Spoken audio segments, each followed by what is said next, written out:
एक बार की बात है, एक खूबसूरत और नेक दिल जोड़ा एक छोटे से गांव में रहता था।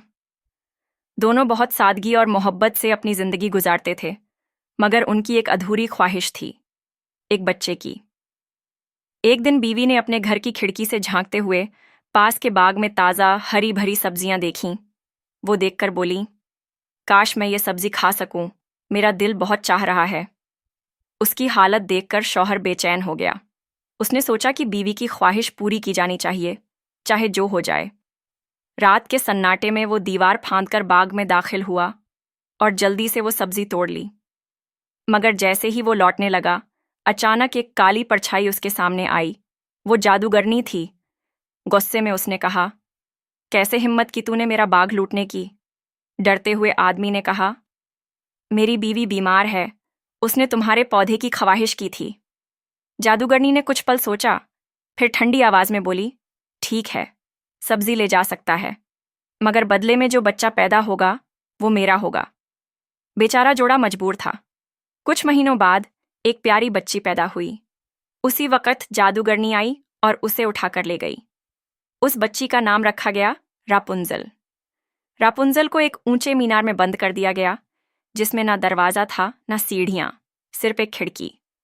जब जादूगरनी को अंदर जाना होता, वो पुकारती, रापुंजल, रापुंजल, अपने बाल नीचे लटकाओ, और रापुंजल अपने लंबे सुनहरे बाल नीचे गिराती। वक्त गुजरता गया और रापुंजल बड़ी होती गई।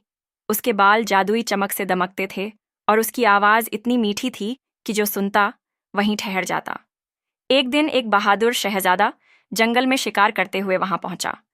उसे एक मधुर गीत की आवाज़ सुनाई दी। आवाज़ इतनी प्यारी थी कि वो रोज वहां आने लगा। कुछ दिनों बाद उसने देखा कि जादूगरनी किस तरह ऊपर जाती है। जब वो चली गई, शहजादे ने पुकारा, रापुंजल, रापुंजल, अपने बाल नीचे लटकाओ। बाल नीचे किए गए और शहजादा ऊपर चढ़ आया। दोनों ने एक दूसरे को देखा और महसूस किया जैसे सारी दुनिया रुक गई हो। धीरे धीरे उनके बीच मोहब्बत पनपी। शहजादे ने कहा कि वो उसे आजाद करवाएगा और दोनों भागने की योजना बनाने लगे। मगर किस्मत को कुछ और ही मंजूर था। एक दिन रापुंजल से गलती हो गई और उसने जादूगरनी के सामने शहजादे का जिक्र कर दिया। ये सुनते ही जादूगरनी गुस्से से पागल हो गई। उसने रापुंजल के बाल काट दिए और उसे दूर जंगल में फेंक दिया। जब शहजादा वापस आया, जादूगरनी ने धोखे से उसे नीचे गिरा दिया। गिरते ही वो अंधा हो गया। महीनों तक वो जंगल में भटकता रहा, बिना उम्मीद के। मगर एक दिन उसने वही प्यारी आवाज फिर सुनी।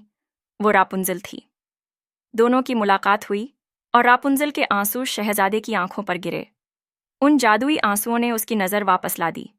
शहजादा उसे अपने महल ले गया, जहां दोनों की शादी धूमधाम से हुई। रापुंजल और शहजादा ने हमेशा एक दूसरे का साथ निभाया और उनकी मोहब्बत की कहानी आज तक सुनाई जाती है कि सच्चा प्यार हर मुश्किल को हरा सकता है, चाहे जादू कितना भी ताकतवर क्यों ना हो।